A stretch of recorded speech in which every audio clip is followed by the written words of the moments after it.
Нәрік батыр өз жұртынан барып Ақшақанға жолдас болып көп заман жүрген еді. Бұл Нәрік Ақшақанға бек жағынды болып талай жыл Ақшақанның қолында жақсы тұрды. Бір күні Ақшақан өзі сапарға жүрер уақыты болып, Нәрік өз ел жұртын аманаттап жүрерге ниет етті. Ақшақанның бір жүйрік тазысы бар еді. Ол тазысы өзіне бек қадірледі. Нәрік батырға Ақшақан айтты: мен аман есен қайтсам, саған бек зор мархабатым болар. Бұл тазыны бек жақсы қылып сақта, ешкім алмасын деп сапарға жүріп кетті. Бір күні ханның үйінің қасынан қоян қашып бара жатқанда, Ақшақанның қызметкерлері Нәріктен сол тазын сұрайды. Нәрік байғұс ханға қиянат еткен болармын деп бермеді. Сол қызметкерлердің ішіндегі бірі айтты: бұл қаңғырып келген Нәріктің сөзі бізге не керек деп тазыны ұстап алып қоянға жібереді. Қоянды қуған тазы елден қарасын үзіп кетеді. Қызметкерлер іздеп таба алмайды. Нәрік енді ханға не деп жауап берерін деп қайғырып, Ақшақанның бір арғымақ атына мініп, жылай-жылай далаға қоян мен тазы кеткен тарапқа қарай кетті. Көп жерге барды. Бақта бір іннің аузында тұрған қылышты көрді. Ол қоян мен тазы ортаға келгенде қылышты қолына алып, сол іннің ішіне түседі. Іннің іші толған алтын екен. Нәрік оны көріп қатты таңғалады. Іннің ішінен бір пұттай алтынды алып шығып, бір аулақ орынға қайта көмді. Біраз уақыттан соң Ақшақан сапардан қайтты. Нәрік байғұс ханның алдынан шығып, басынан кешкен мұңын айтып түсіндірді. Хан айтты: сөйлемегін, ешбір қорықпа, нәсіп солай болғандыр, деді. Нәрік байғұс бек қуанып шүкірлік айтты. Бұл Нәрік біраздан соң сарғайып, жүдеп ас судан қалды. Бек арықтады. Сонда алтын көргенін ханға айталмады. Хан мұның сарғайып жүдеп кеткеніне бек қайғырып, неден бұлай болды екен деп түрлі тәуіптерге қаратыпты. Тәуіптер мұның ішінде алтын қайғысы бар дейді. Ақшақан енді оны бір сыншыға сынатып ол айтты: Нәрік алтын көрген, соның қайғысы сарғайтып тұр дейді. Ақшақан Нәрікке: алтын көргенің рас па дейді. Нәрік: бір іннің іші толған алтын көріп едім, деді. Хан барып сол алтындарды алды. Нәрік бұрынғыдан қадірлі болды, ханға жағымды болды. Билік пен хакімдікке кірісті. Билердің барлығы Нәрікті күндеп жүрді. Нәрік бұлардың күндеп жүргенін біліп ханға барып, елімді сағындым деп айтқан бір сөзі.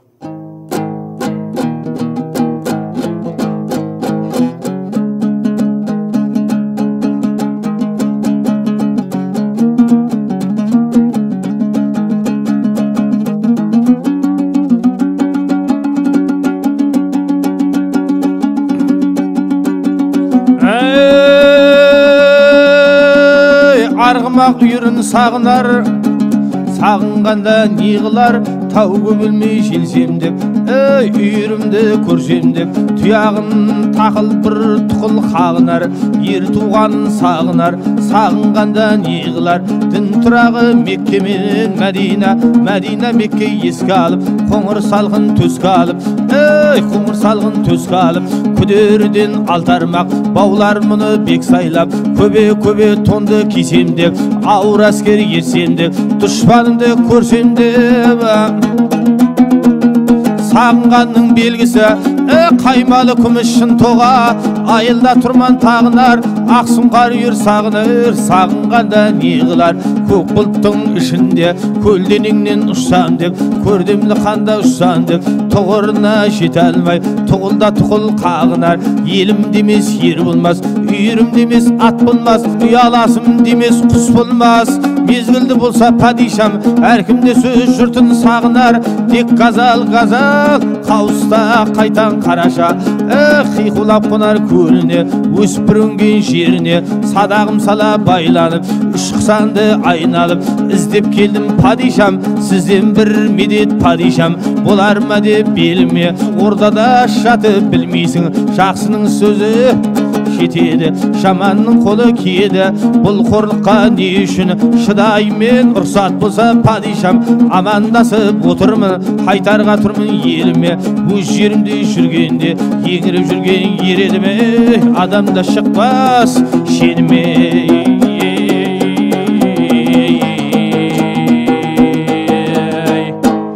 Хан, бұл нәрік байғұс өз жұртыма қайтсам деп рұқсат сұрайды ғой.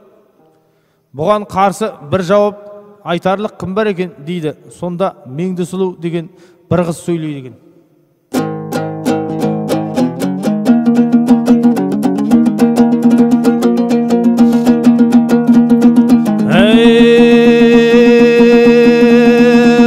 Сонда Меңді сөйлейді, сөйлегенде билейді. Ай батырау, төре асылау, тауда өскен түстелі кеңесе дейді жемсауда. Жемсау мұның толғанда, жем берсеңіз көрмес пе? Өз жеріңе кер жүргенде қазық арта жал жеген, шекерде менен бал жеген. Жаман атқа мінбеген, жаман киме киім кимеген, жамандармен жолдас болмаған, арнайы артып туған сол еді. Жеті түрлі тәттіні жедеп берсем тұрмас па? Жедеп берсең тұрмас па?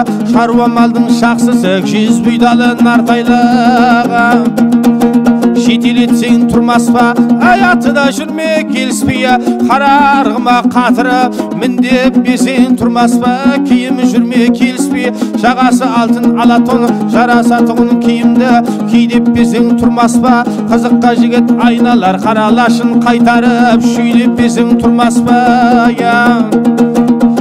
Ділінден де менен тараған, басына тұрпасын қораған, бектер мінген бедеудей бауырынан жараған. Бет ажарын қарасаңа жазғы түскен сағымдай, ет ажарын байқасаң тірісінен айырған. Шырында бидің ағындай, қасы жайдай керілген, кірпігі оқтай тігілген, бұралып белі бүгілген, құрағын кісі үңілген, қастауыш қасты арудай сөйлеп берсең тұрмас па?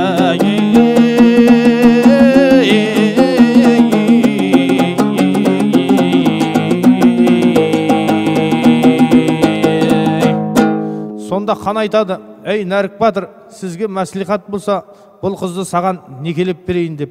Меңдісұлуды Нәрікке берді. Нәрік пен Меңдісұлу екеуі қауышады. Бұлар бек жақсы тату болып тұрады. Күндерде бір күн ханның халқы билері Нәрікті күндіп ханға Меңдіні сен өзің ал деп мәслихат қылады. Хан: мен ол Меңдісұлуды қалай етіп аламын деді. Сонда билер: бұдан шағым Керей ханға өлтір деп үшкіл қатты жазып жіберсек өлтірір, одан соң аларсың деді. Оны сонда жұмсап қағаз жазып берді. Нәрік ол қағазды оқып қараса, өзін өлтір дегенін біліп, бармай қайтып келіп, өзінің үйінде жасырынып жатты. Хан енді Нәрік шағым Керей ханға кетті ғой деп Меңдісұлуға кісі жіберді. Меңдісұлуға қонақ болып барамыз, бізді қонақ етіп күтсін дейді. Меңдісұлу ханды билерімен қонақ етіп, билер қайтып кетті. Хан Меңдісұлуға: төсек салсаңыз, бүгін біз қонақ болайық дейді. Меңдісұлу ханға: ай тақсыр, бір әңгіме айтайын дейді. Тақсыр, біздің атамыздың байлығы өзіңізге мағлұм. Атамыздың 9 тоғай толған малы бар еді. Бұл малынан жылқысы бек зияда өсер еді. Жылқысынан күнде бір ту бей жоғалып тұрған еді. Атамыздың жылқышысы: ай тақсыр, күнде бір ту бие жылқыдан, сонан соң атам атқа мініп бір тауға келді. Таудың астында бір арыстан жатыр екен. Арыстанға айтыпты: ай арыстан, сіз бізден рұқсатсыз бұл жылқыдан күнде бір тау бие алып жейді екенсің дейді. Сонда арыстанға Алла тағала тіл бітіріп: айбай, сіз бай болған соң сізден бізге ризық нәсіп болғандыр дейді. Сонда бай атам арыстанға айтыпты: саған күнде бір ту бие ас болсын, жылқышы күнде бір тау бие келтіріп берер депті. Жылқышы күнде бір тау биені алып барып таудың басына байлап қояды екен. Бір күні байланған биені арыстан жемей қойыпты. Атам бұған келіп айтыпты: ай арыстан, бұл саған халалдыр, не себептен жемедіңіз дегенде, арыстан: біреуден қалған сарқытты мен неге жейін депті. Атам: бұл ту бие өз жылқымның төлі дегенде, арыстан айтты: бұл ту бие құлын уақытында бір бөрі келіп артқы санынан тістеді, бізге біреудің тісі тигені керек емес депті. Тақсыр, енді бізде сол қасқыр тартқан құландай болып тұрмыз, өзіңіз білесіз деп. Меңдісұлу жылаған соң Нәрік батыр қылышпен қанның басын кесіп Меңдісұлуды алып, шағым керей қанға қарашы болып тұрды. Үйі ішінде қараңғыда нұр пайда болып, Шора мен Шырын егіз туады. Шора оңға келгенде Ақтангер дейтұғын аты болды. Ол атты әуелгі Ақшақанның 6 биі келіп, Шора үйде жоқ уақытта тартып алып кетіпті. Шора сол уақытта қайнында жатыр екен. Нәрік барып түнде отауының сыртында тұрып баласына бірер бәйт сөйлегені.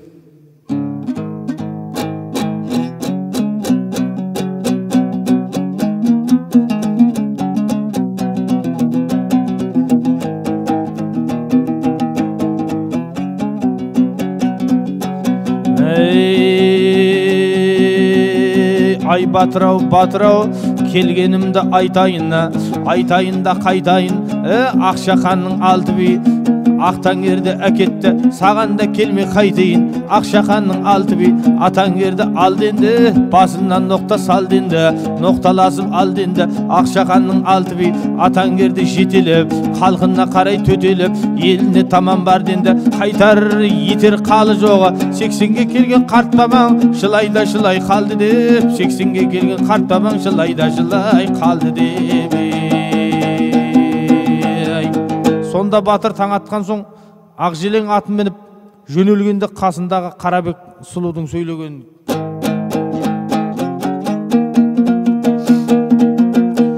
Бұқара жұртын жидырған, әшкере тойлар қылдырған, некесін қидырған. Ай алған жарың мен едім, кетсең мені ала кет, өз атыңа сала кет. Кетсең де маған жоқсың ғой, құрбаныңа шала кет. Ақылды болса айтар сол кәрі анаңа бара кет.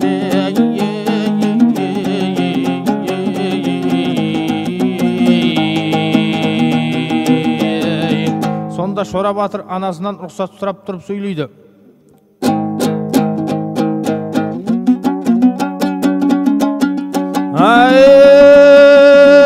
баданалы көбе жарылса, бақыра шамап болар ма? Түбі балшық алай су, жылқы шапсап қанар ма? Шора менің арыстаным, тұғырдағы сұңқарым, торлы құсын қор еткен, аспандағы ақ бұлыт араламай қонар ма? Ақшақанның 6 биі Ақтангерді әкетті, оған да бармай қояр ма? Шора анасынан рұқсат алып 6 бидің артынан жетіп барады. Сонда Шораның сөйлегені: ассаламағалейкум әлі биі, аман есен бе қалы биі. Ақтангерді жетелеп, қалаңа қарай төтеліп, қайда бір кетіп барасың? Қоңыралы менің сары би, Ақтангер аттың басына қалай бір түсті ноқтаңыз, сөйлеселік тоқтаңыз. Қалдар менен дәрби Ақтангерді әкел деп бұйырды ма қаныңыза? Бұйрық менен жиылып шығып па еді бәріңіз? Бұйрық менен жиылып шыққанда болсаң бәріңіз, құр кетпеңіз, алыңыз алып жылқы алыңыз. Алып қанға барыңыз, тасқа тарқарма билер қақарыңыз.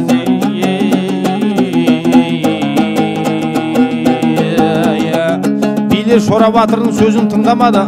Сонда тағы біраз сөз сөйледі: арқада борай қар жауса, борасын маған борамаса, ey арғадағы ақ киігі адамнан пана сұрамас, тауда сұңқар түлесе жанына қарға қона алмас.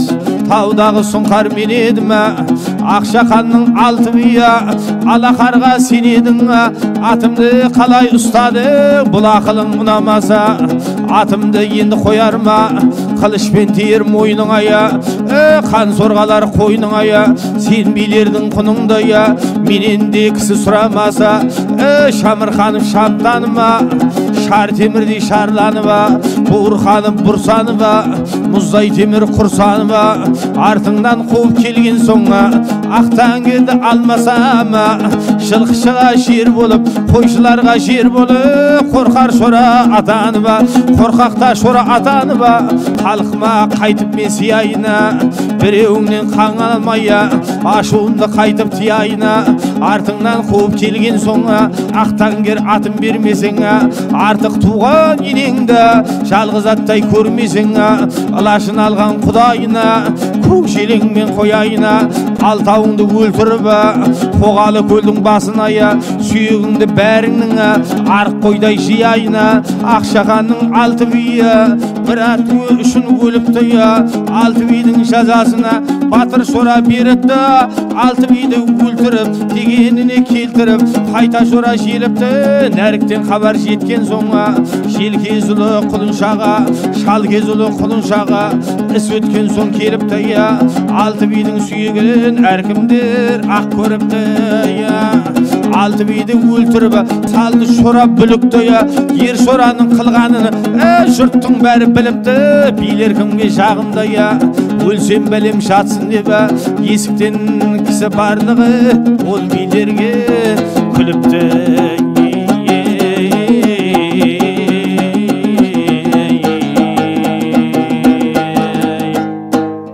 Ақшаның алты биін өлтіргесін Шора батырдың қазанға барамын деп сөйлегені.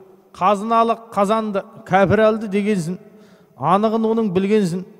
Еңіреп жүрген ер Шора Қарабекке қарамай қазанға қарай жүрденді. Шора қазанға барамын дегесін атасы Нәрікпен біраз мұңдасып айтқаны.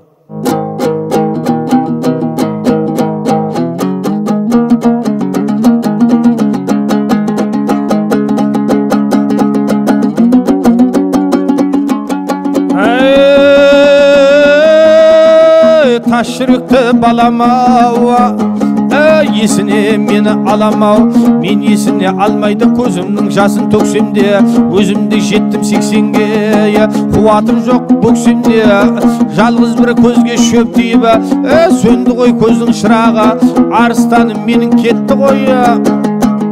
Шорадай ұл туар ма, жер жыртып егін ексемде, жалғыз көзге шөп тиіп, сөнді ғой көздің шырағы, арыстаным кетті ғой. Бұл дүниенің болды ғой бір тарлығанның қаймағы, қазыналы қазанды сол кәбірден айырсаң тегі еді сауабы. Тіл алмасаң енді жүре бер, қалсам да жалғыз қайтейін, жалғыздыққа үйренген атаңмын Нәрік шырағым.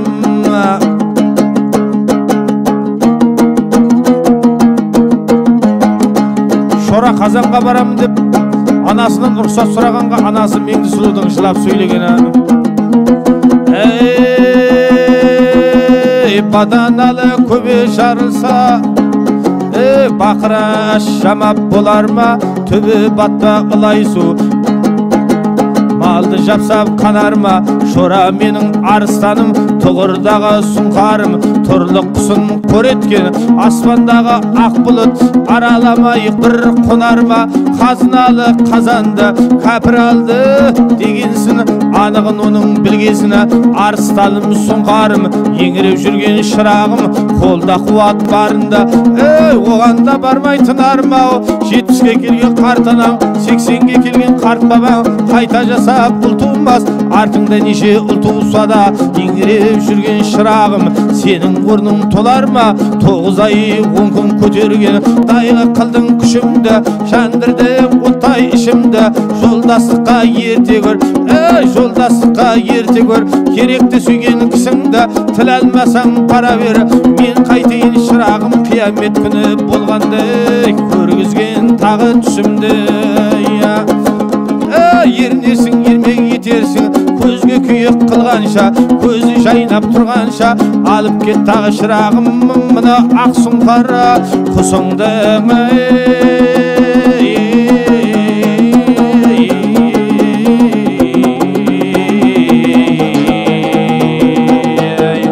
Сонда шырын қарындасы зарланып ағасы Шораға сөйлейді.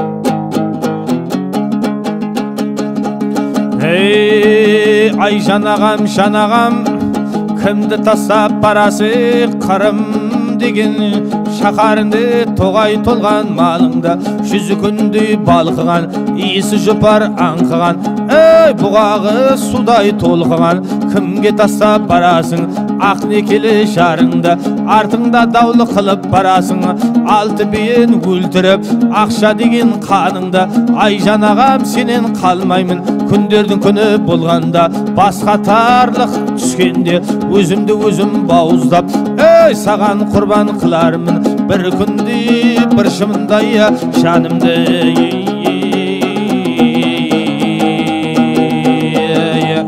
Сонда қарындасы шырынға Шора батырдың назым айтқаны: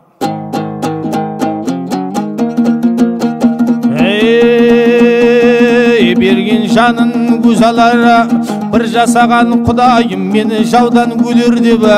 Ай күнім жеме уайым, қазыналы қазанды кәпір алды дегенсің, анығын өзің білгенсің. Далада Шора болғанша өзімді өзім сынайын, қазанда барды сендей арулар. Аузы түкті сарырса, теңдіксіз жылатып жүрді қоя. Өзім Шора болғансың, оған бармай қайтып тұрайын. Сонда қарындасы шырын Шора батырға назым айтқаны: қазанды орыс аралап, қол салып байы менен бейне, еген барып сауға айтсаң, тұлпарың тоқта шаппағына, келтіріп мені күйіне. Жан ағам тірі жүргенде, аузы түкті сары орыс, теңдіксіз қолы жетті деген не болар біз пақырлардың етіне. Сонда Шора сөйледі, сөйлегенде не деді: аспандағы көк жұлдыз ауламайтұғын орнынан, темір қазық сен едің, жер үстінде көп адам, табаны оның таймайтұғынна, арыстан туған мен едім. Орнынан темір қазық аумаса, аспан мен тас бұршақтай жаумаса, тізгін тартып тоқтаман ай күнім, қош бол бұл жөнелдің.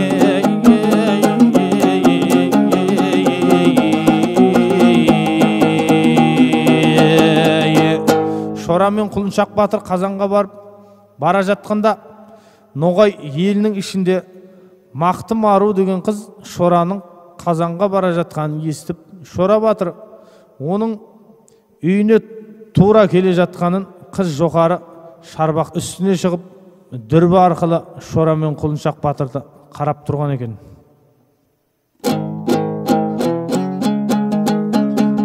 Шора аттанып келеді, ақтан кері асында, Құлыншақ батыр қасында. Шора арыстан сол уақыт тағы 12 жасындай, оқалы бөрік басында, Ақсұңқарды қолына, Орманбет бидің 18 мың ноғайлы, арыстан Шора батырдың жүреті ғынна жолында.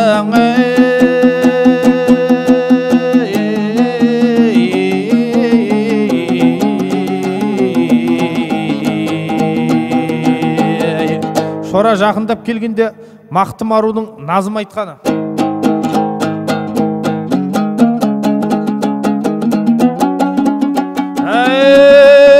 сымбатыңа қарасам, қара емессің, төресің, қарада болсаң бола қал, қарадан артық туған данасың. Оң қолыңа шырағым, Ақсұңқардан құсалып, оқалы бөркің басыңда. Ай арыстаным жөніңді айт деп кетті, айта кет, мен біліп бір қалайына, қай сапарға барасың. Шора батыр Мақтым сұлуға қарап біраз назым айтқаны: төре емеспін, қарамын, көкстің ұлы тамамын, тама ішінде шабамына, нәріктің ұлы Шорамын, мен Қазанға барамын, қазыналық қазанды кәпір алды дегенге қайта ете. барамын. Мына мақтым сөйлеп тұрған жер деген. Сонда мақтым сөйледі, сөйлегенде бүйдеді. Шорада батыр сенбісің, шора батыр сен болсаң, нәрік ұлы сен болсаң, ноғайлының ішінде ару мақтым мен едім. Сені артық ба, мен артық, болмасаң теңдісің. Ай батырым арыстан, егерде берсем қолымнан, тәтті тағам жеймісің. Қазыналы қазанда, сол кәпірден айырып қайта бақыт қойғанда алдымда сұлуа, мақтым бармай дегесің.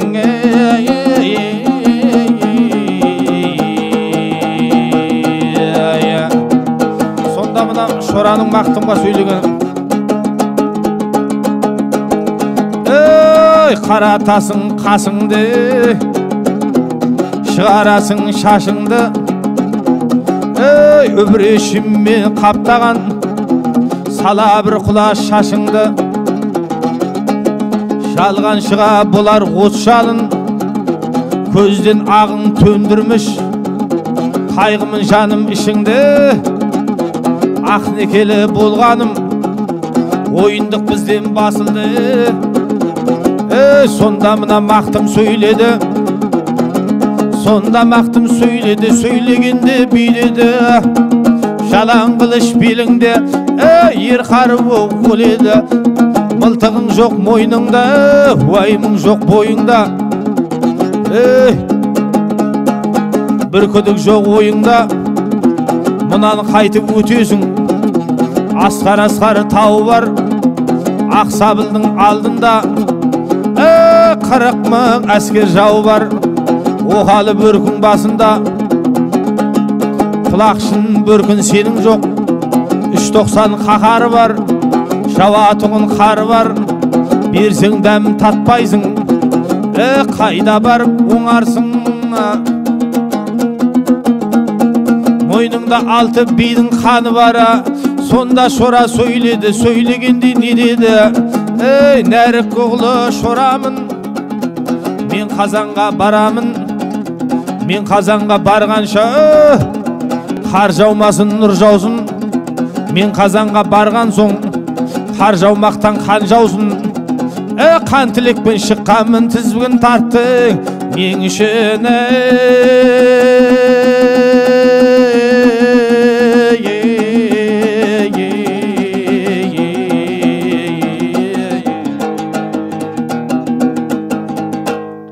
Арыстан шора батыр енді Қазанға барып, Пішен базарында Қабыл мырза дегеннің үйіне келеді. Қабыл мырзаға кәпірлер келіп, сізден салғырт үшін бір тауық жұмыртқасын алуға келдік дейді.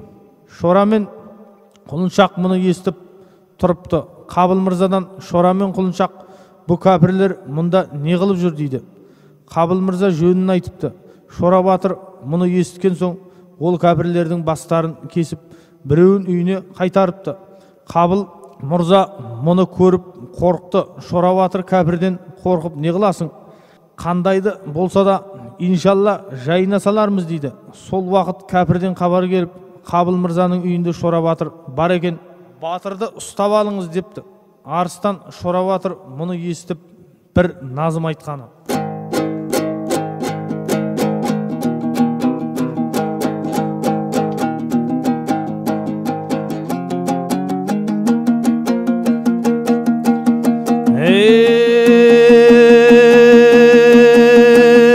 İstanbul Қазан қос шаһары ежелгіден белгілі.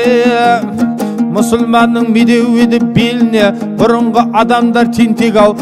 Қалай етіп салдырғы қазыналы Қазанда, шынты Мәскеу төрінде.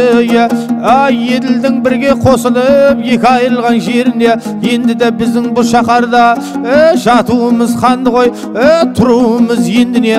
Қырым бір қырым болғаны, Қырымға 40 мың меш салғаны. Бұл Қырымның ішінде, бұл Қырымның да ішінде қорлықсыз өскен ер едім. Талшығыма күнінде тайлы бие жер едім. Қазыналы Қазанды бұл кәпірттен айырсам, ай Құлыншақ батыр ау, іс бітірдім дер едім. Астан керді әкелші, Ақтангерді әкелші, ерімді ерліп мінейін, сауытымды әкелші, мұны үстіме киейін, мұна тұрған кәбірге Алланы 3 мәртебе айтып тиейін. Қазанның Қабыл мырзаны, құлыншақ пенен Шораны қыстай қонақ етіп сақтаған, 6 мезгіл арпалап Ақтангерді бақтаған. Шораттанып келеді, қазанда болған батырдан 60-та батыр ереді. Жауғарасын көреді, жауғарасын көреді, жауғарасын көрген соң бұл жау бізге болмас деп 60 батыр тоқтаған. Құлыншақ батыр ашудан батырларды боқтаған. Шораттанып шапқанда, Шораның жолын ашқанда, батыр Шора аруағымен дария суы толық қаптаған. Атқан мылтық өтпейді, шапқан қылыш кеспейді. Шора түгел құлыншақтың етінен, неге тайсың сертінен? Бұрыл қырылған кәбірдің қисабын алайын деп қараса, 12 арба толады, кескен секер құлаққа. Шораттанып келеді, Ақтангер аты астында, Ақтангердің тұяғы жерге тимей ойнайды. Шора арыстан шапқанда, соры қазандай қайнайды, қайтар етер қалы жоқ, кәбірдің көзі жайнайды. Бәрінде бірі жерге қырыпты, құлыншақ батыр алдында, қойдай топтай айдайды, қойдай топтай айдайды. Бұл құлақты көрген соң падишасы бұйырды, 6 пұтына сыйынды. 2 жұма болғанды, қазанды алды кең дөскөй. 100 мың әскер түйілді, Шораттанып келеді, күнді мұнар шалады, кәпірдің көзін тұтады. Ер Шораның әруағы аждаһа болып тұжытады. Шораттанып шапқанда, Шораның жолын ашқанда, Ер Шораның әруағынан бәйтеректері келіп құлайды. Бұрынғы қазіреті хали келді деп кәпірлер шулап жылайды.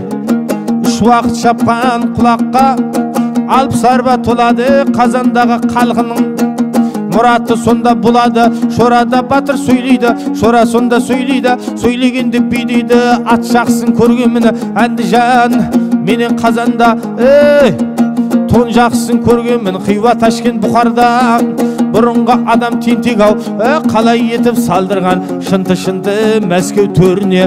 Еділдің бір қосылып 2 айырылған жеріне. Қазыналы қазанды күндердің күні болғанда, тарттырмай қоймас жазаңды, алмай қоймас мазаңды, бермей қоймас жазаңды, шаң етпей қоймас талаңды, күн етпей қоймас қалаңды, қан етпей қоймас қалаңды. Берден дәурен өткесін, бізден де дәурен өткесін. Ақша сұрап күнінде бір шулатып, кәпірді қатында менен балаңды.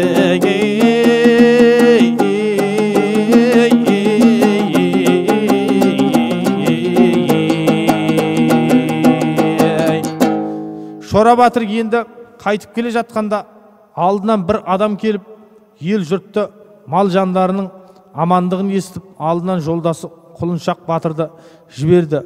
Құлыншақ батыр барып көрсе, Шораның отауынан күн уақытында бір жігіт шығады. Құлыншақ мұны көріп, көңіл соғысын күтіп кері барып Шора батырға сөйлейді.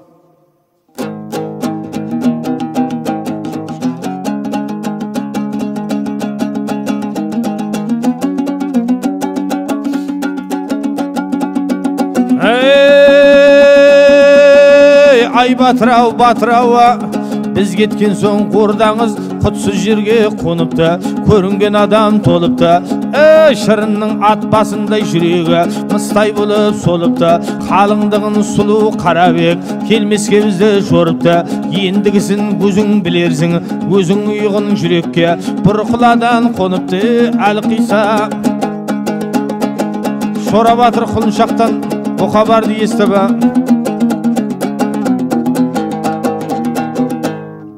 Шора батыр Құлыншақтан бұл хабарды естіп, қылышын суырып алып, қайраттанып келе жатқанда, қарындасы шырын сұлу біліп, алдынан қарсы барып айтқан сөздер дейді.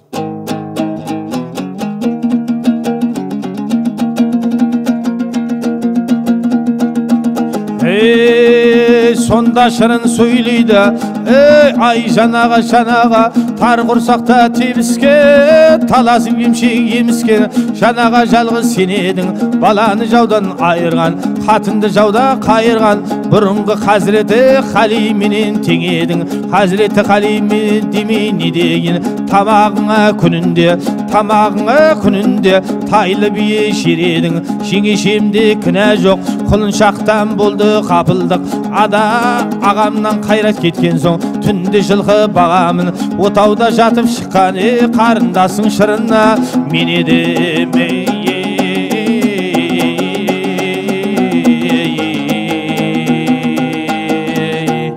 Шораның қылышы енді ашуы келгеннен ұтыры қанына сыймай астындағы ақтангер атын шауып өлтірді.